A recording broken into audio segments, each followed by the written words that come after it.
An explosive offense filled with talented weapons makes the Philadelphia Eagles a fun team to track for Super Bowl player props. Piling up 35 points per game during this season's playoffs, the rolling Eagles offense offers some intriguing choices on the prop front.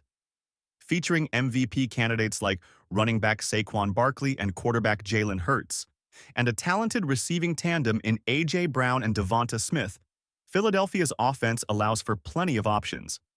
Saquon Barkley. The battle of a red-hot Barkley against a strong Kansas City Chiefs run defense makes the star running back's prop market one to watch. Dominating the postseason with 5 touchdowns over the last 2 games, Barkley is averaging 22 carries and 147 rushing yards per game in 3 Eagles playoff wins. Barkley faces a stiff test against a Kansas City defense that hasn't let any opposing running back go over 100 rushing yards this season. During defensive coordinator Steve Spagnuolo's 6-year tenure, the Chiefs haven't given up 100 yards to any individual running back during the NFL playoffs. Something has to give. Breaking a big run could be the difference for Barkley's over-under of 111.5 rushing yards. With an NFL record 7 touchdown runs of 60-plus yards this season, including 3 such plays in the last 2 games, Barkley is capable of game-changing plays on any touch. Becoming more of an offensive focal point as the season progressed, Barkley carried more than his over-under of 21.5 rushing attempts in 8 of his last 12 games. For Barkley to hit his rushing overs, the Eagles must stick with their ground-based attack while Barkley pads his rushing totals with a few big runs. Although Barkley's over-under 11.5 receiving yards might feel tempting, the Eagles have used him mostly as a ball carrier late in the season.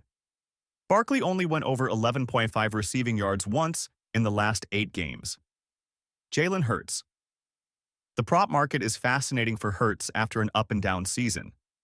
A big game against Washington in the NFC Championship eased concerns about a knee injury Hurts suffered in the Eagles' playoff win over Los Angeles.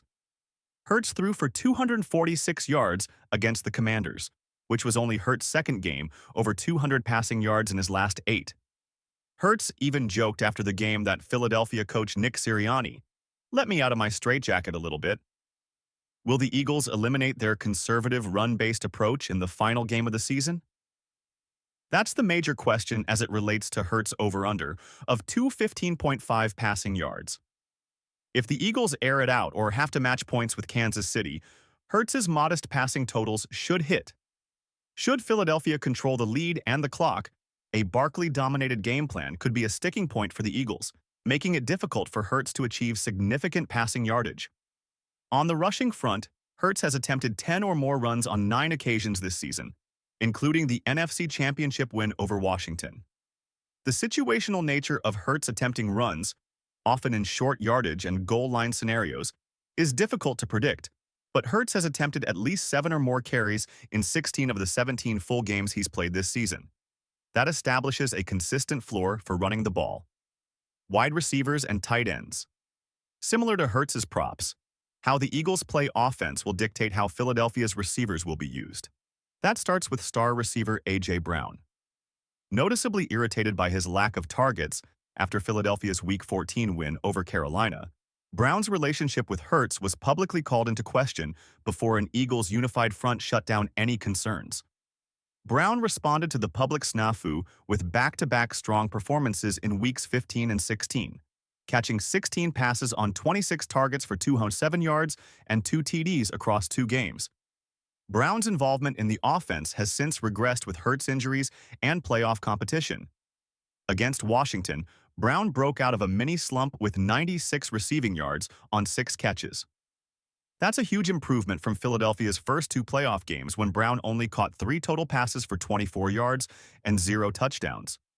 So Brown's over-under of 69.5 receiving yards and 5.5 receptions is a volatile market thanks to the unpredictable nature of his involvement in the offense. Smith has seen more consistent involvement in Philadelphia's offense than Brown this postseason, but not by much. Smith has exactly 4 catches on 4 targets in all 3 of Philadelphia's postseason wins. In the last 8 games, Smith has at least 4 receptions in every contest. So the over-under of 4.5 receptions for Smith is an enticing number if you believe Philadelphia's game flow will skew more toward the passing game than normal.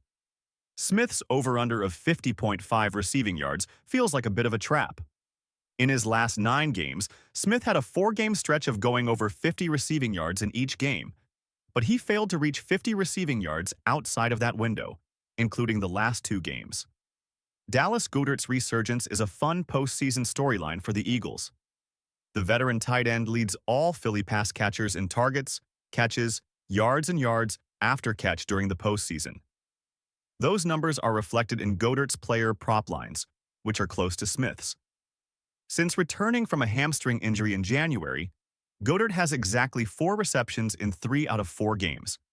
His over-under 4.5 receptions is the same as Smith's. With at least 1 reception of 20-plus yards in each playoff win, Goedert has gone over his 52.5 receiving yards total in 3 of the last 4 games. Kansas City's blitz-heavy defense, 4th in regular season blitz rate, could lead to a lot of quick throws from Hurts, which is something to keep in mind for the receptions markets of all 3 players in the Super Bowl. Sometimes a promotion isn't really a promotion, at least not in the case of Howie Roseman, who oversaw the Philadelphia Eagles' free agency and draft strategy from 2010 to 2014, only to have those duties stripped and given to then-head coach Chip Kelly. Kelly proceeded to run the team while Roseman managed salary and off-the-field staff. But when Kelly was fired 5 days before the final game of the 2015 regular season, the franchise gave Roseman another crack at being general manager. He hasn't looked back. As it turned out, it was probably the best thing that ever happened to me, Roseman said on NBC's Pro Football Talk in 2018. Did I ever think I would be back in a significant position in Philadelphia? No, I don't think that I did. But I was just determined that I was going to try to do the right thing every day and get better and learn more. Since having been reinstated in that role, Roseman has led the Eagles to 3 Super Bowl appearances, a win in 2017, the first in franchise history, and 4 NFC East titles. Philadelphia faces the Kansas City Chiefs on Sunday for another league championship. His career is at an absolute apex right now, Michael Barkan said on NBC Sports Philadelphia's post-game show after the Eagles defeated the Washington Commanders in the NFC Championship game. He's won General Manager of the Year, he might win it again, and he might win it many, many more times the way he's constructed this Eagles team. NBC Sports' Reuben Frank said, he's 1 win away from the Hall of Fame, most likely. The Eagles got here largely thanks to smart offseason moves by Roseman. Here were the decisions that led to arguably the most talented roster in the NFL today.